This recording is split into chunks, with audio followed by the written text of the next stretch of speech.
भगवान आदिनाथ की आराधना की श्रृंखला में अनेकों भक्तामर किए गए। इस श्रृंखला में एक बार पुनः आयोजित आदि तीर्थंकर 1008 श्री आदिनाथ भगवान की 1008 विशापहार स्रोत महामंडल विधान के माध्यम से सर्व रोग शोक दरिद्र निवारक अद्वितीय महा आराधना परम पूज्य जिन धर्म प्रभाविका वात्सल्य मूर्ति आर्य का 105 श्री सृष्टि भूषण माता जी की मंगल प्रेरणा एवं आशीर्वाद व मंगल सानिध्य में आयोजित 1008 विधान की श्रृंखला में 1 दिवसीय, 11 दिवसीय या 108 दिवसीय विधान अपनी ओर से कराकर कीजिए सतीशत पुण्य का अर्जन। 1 दिवसीय विधान राशि मात्र 3100 रूपए, 11 दिवसीय 11,000 रूपए, 108 दिवसीय 1,11,000 रूपए।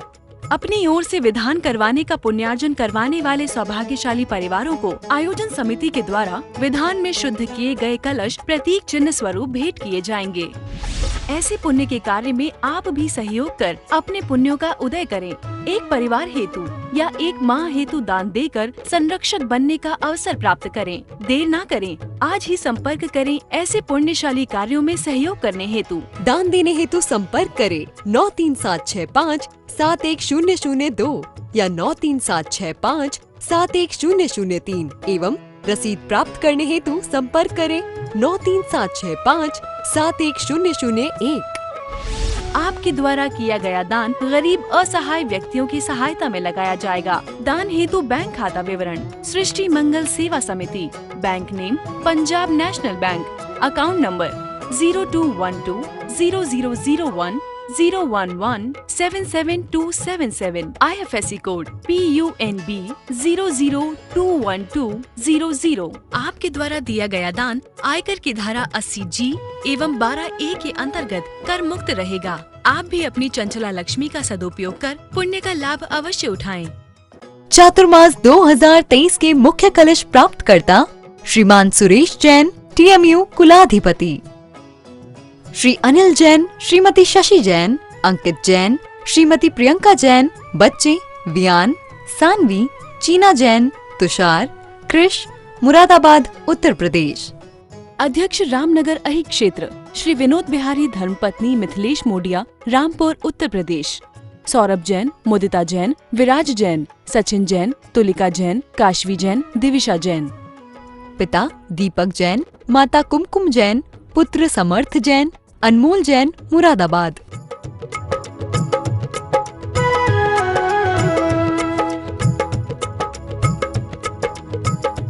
परम पूज्य जन धर्म प्रभाविका आर्यका रत्न 105 श्री सृष्टि भूषण माता जी की मंगल प्रेरणा एवं आशीर्वाद से संचालित संस्था श्री आदि सृष्टि मंगलम अतिशय क्षेत्र श्री महावीर जी में चतुर्विध संग आहार उपकरण आदि की व्यवस्था सुचारू रूप में कई वर्षों से की जा रही है, जिसमें त्यागी वृत्तियों की भोजन व्यवस्था भी उपलब्ध है।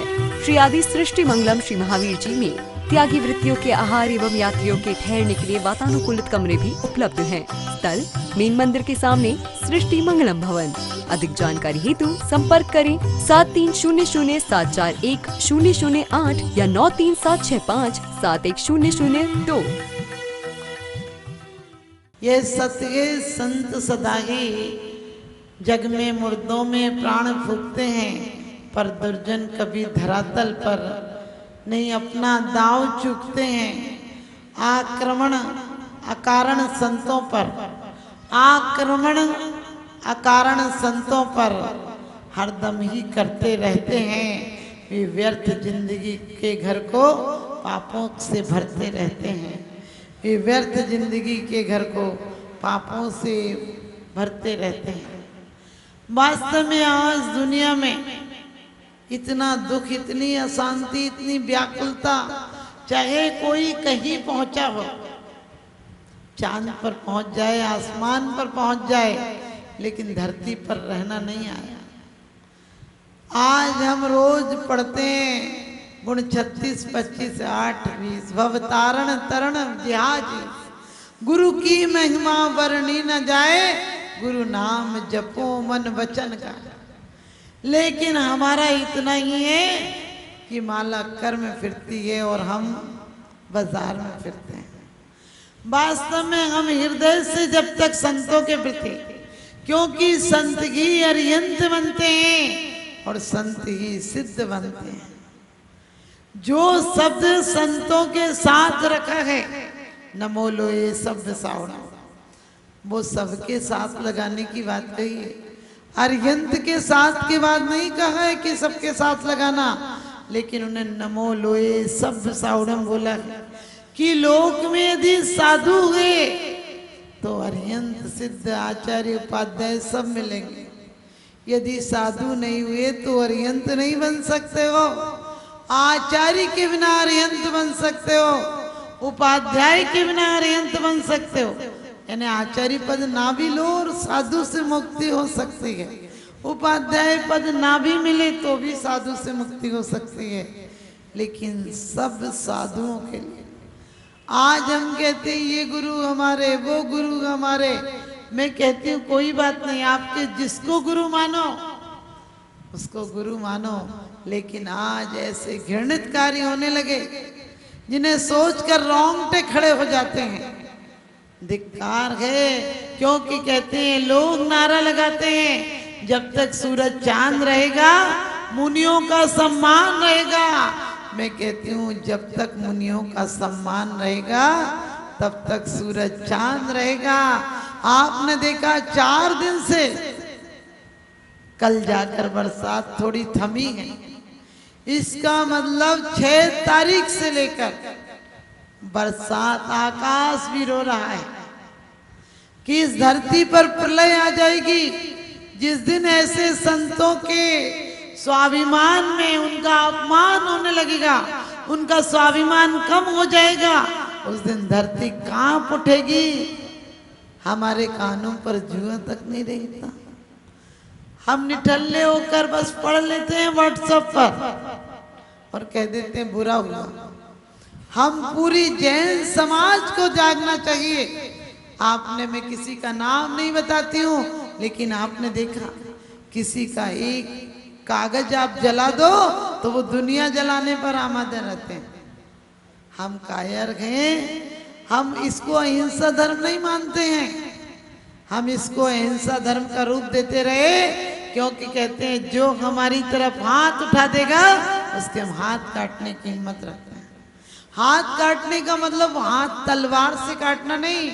हमारे आचार्यों ने भी अहिंसा धर्म के लिए कुधर्मों का खंडन किया था। आप समझ गए? खंडन का मतलब हमारे अंदर इतनी एकता आना चाहिए, समर्पण आना चाहिए कि हमारे संतों पर आज से नहीं, हमारे सब्र का बांध, हमारे सब्र का दुरुपयोग हमेशा से हुआ है।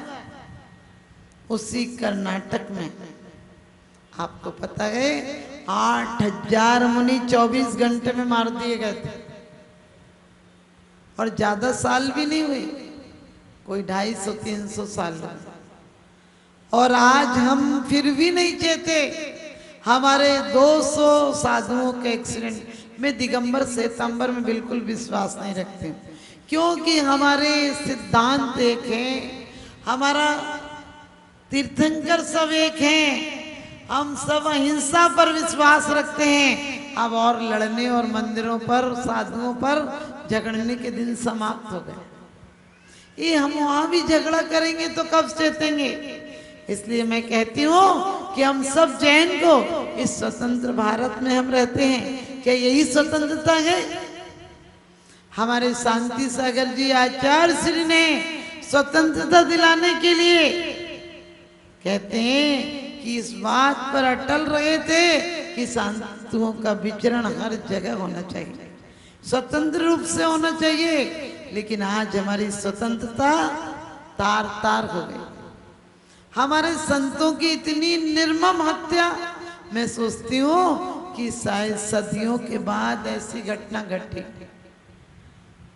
क्यों? लेकिन हम फिर भी शांत बैठे हैं। हम पंथों में, ग्रंथों में, संतों में बटे बैठे हैं। हम सबको एक आवाज उठाना चाहिए। आज किसी दूसरे के घर में आके वो अपने घर में भी आएगी। इस उपदेश में बहुत सुंदर बात कही है पूज्यपाद स्वामी ने कि तू कैसा व्यक्ति है, तू देखता है कि वो मर गया, वो जल गया, वो मर गया, वो जल गया। अरे आग तो एक दिन तेरे पास भी आएगी, क्योंकि तू भी उसी संसार में बैठा है, उसी बीच में बैठा है। जिस भवन में आग लगी तू भी बीच में है। जलने की तिथि आज नहीं कल होगी, क्योंकि मौत की तिथि, मौत निश्चित है, जिंदगी की इति है, सिर्फ तिथि अनिश्चित है। तिथि सबकी आएगी और हमारे संत तो इस बात के लिए कटिबद्ध रहते हैं कि मौत कल आए या आज आए, लेकिन इस तरह की मौत नहीं मिलनी चाहिए। हम सब जैन समाज को एक होना चाहिए। हम यदि ज्ञापन नहीं देंगे, हम यदि कोई आवाज नहीं उठाएंगे, तो तुम ये मत सोचना कि तुम बहुत बड़े अहिंसक हो जाओगे। यदि तुम आवाज नहीं उठाओगे तो कल वो तलवार तुम तक भी आएगी, क्योंकि कायर पुरुषों को कभी बख्शा नहीं जाता है। एक संत ने सांप को उपदेश दिया और कहा कि तुम काटा मत करो। वो बोला ठीक है, आज से मैं किसी को दुख नहीं दूंगा। और लोग तो उसे पत्थर मारने लगे। संत के पास आया, कहने लगा मैंने सुना था कि आपकी वाणी से, आपके उपदेश से तो जीवन सुधर जाता है, मेरा तो जीवन बिगड़ गया, लोग मुझे पत्थर मारने लगे। तो संत ने कहा कि मैंने काटने की मनाही की थी, फुंकारने की मनाही तो नहीं की थी। मैंने कहा था तुम काटना नहीं, जीवन चला जाता है, लेकिन फुंकारोगे तो वो दूर रहेंगे दुश्मन। इसी प्रकार से धर्म रक्षा के लिए हमारे अकलंक निकलंक ने, आप सबको पता है, निकलंक ने अपने भाई के सामने अपनी जान दे दी धर्म रक्षा के लिए। उन्होंने इस सुरक्षा के लिए, समंत्र भद्र स्वामी ने धर्म की रक्षा हो अभी और परंपरा चले, इसलिए महान आचार्य ने, भले स्वास्थ्य ठीक नहीं था तो वेश बदल कर रहे, लेकिन कितनी बड़ी प्रभावना की। हमारे 500 मुनियों को छल से, बल से, क्योंकि जब द्वेष होता है तो आदमी किसी तरह से फंसाने की कोशिश करता है। आज हम बार बार एक बात सुनते हैं कि उनने दया की थी, अब दया करने का धर्म नहीं रहा। मैं कहती हूँ दया धर्म का मूल है, पाप मूल अभिमान, और तुलसी दया न छाड़िए जब लो घट में प्राण। दया मत छोड़ देना, क्योंकि क्या है, आपकी तो दया ही सदंडनी है। हमारे धर्म का प्राण है दया। अहिंसा दम्भो मंगल मुक्तिटम, अहिंसा संयमो तवो देवावितम नमस्सन्ति जस धम्मे सयामणम। साधु भी उस धर्म को पूछते हैं जिसमें अहिंसा पहले है। लेकिन इसका मतलब ये नहीं है कि हम जैनी बिल्कुल निकम्मे और निठल्ले हो जाएं। मुझे अफसोस है, इतनी बड़ी घटना घट गई, हम संसारा पर एक हो जाते हैं, हम और किसी बातों पर एक हो जाते हैं, पीछे के बात पर हम एक हो गए। लेकिन आज इतना बड़ा कांड हो गया, हम कुछ नहीं दोष देते रहते हैं कि ऐसा हुआ होगा, ऐसा नहीं करना चाहिए, एक जगह नहीं रहना चाहिए। अरे मैं मानती हूँ कि एक जगह नहीं रहना चाहिए, लेकिन आज क्या संतों के साथ रोज एक्सीडेंट नहीं हो रहे हैं? रोडों पर एक बार नहीं, एक ही गाड़ी 3-3 बार टक्कर मारती और हम आराम से बैठे रहते हैं। यदि हमारी आवाज नहीं उठी तो हमारे मंदिर भी ज्यादा दिन सुरक्षित नहीं रह पाएंगे, क्योंकि धर्म की रक्षा कौन करेगा? समंत्र भद्र स्वामी ने कहा है कि धर्मात्मा ही धर्म की रक्षा करेगा, ना धर्मो धर्म कई बिना। घमंड में आके धर्मात्मा को अपमान मत कर देना, वरना धर्मात्मा नहीं रहे तो धर्म भी ज्यादा दिन नहीं रहेगा, क्योंकि देह के बिना प्राण किसके आश्रित रहेंगे। इसी प्रकार से यदि साधु देह है तो हमारा धर्म प्राण बचा रहेगा। आप लोगों को सबको संकल्प लेना चाहिए। आज धर्म संरक्षणी सभा बन जाती है, तीर्थ रक्षणी बन जाती है। अरे जैन संत तो चलते फिरते तीर्थ हैं। संत फले तो एक फल, तीर्थ फले तो एक फल, ध्यान रखना, तीर्थ जाते हो एक फल लगता है, तीर्थ फले तो एक फल, संत फले फल चार, और जब मिलते हैं सतगुरु तीर्थ 1000। आपने नहीं देखा होगा, मैंने भैया जी की अवस्था में भी उन्हें देखा, इतनी खुश मिजाज, बहुत बढ़िया नेचर, और सच पूछो कन्नड़ के थे तो हिम्मत भी बहुत रखते थे। हमें एक बार मतलब जब ब्रह्मचारी थे तो उन्होंने मुझे, वो 2 भैया थे, एक तो सूर्य सागर जी या नेमी भैया, और वो दोनों, उन लोगों ने हमें इतना बड़ा अफ्रीका का कमंडल लाके महाराज जी से दिया था, कनक नंदी जी महाराज जी से, उनके हाथ का कमंडल था। मैं ये नहीं कहती हूँ, आप छोटी छोटी सी बात पे कहते हैं ये वहाँ थे इसलिए हुआ, इसलिए नहीं कि वो हुए। हम आज जगह जगह पर देखते हैं, अभी दिल्ली में कुछ, मैं समाज का नाम नहीं लूंगी, लेकिन कुछ गलत लोग महाराज जी को समझिए टक्कर मारने के उद्देश्य से या कुछ कहते हुए निकल गए। ऐसी रोज घटनाएं होती हैं। हमको इस मसले पर भी पूरी जैन समाज को जागना चाहिए, चाहे वो महासभा हो। क्या करेगी महासभा? ये ऐसे कामों के लिए सभा नहीं बिठाती है, ऐसे कामों के लिए पूरे देश में अभियान नहीं छोड़ती है। हमारी सभाएं क्यों बनेंगी? सिर्फ माला मंच के लिए बनेंगी क्या? सिर्फ एक दूसरे को माला डाल दो और पार्टियां करके घर पहुंच जाओ, इसलिए बनेंगी महासमितियां। यदि समितिधारियों की रक्षा नहीं होगी फिर समितियां क्या करेंगी? तीर्थ रक्षण समिति, अरे जिंदा तीर्थों की रक्षा नहीं हो पा रही है। अब पत्थर की मूर्तियां तो बहुत बन गई, जीवंत प्रतिमाओं की रक्षा करो।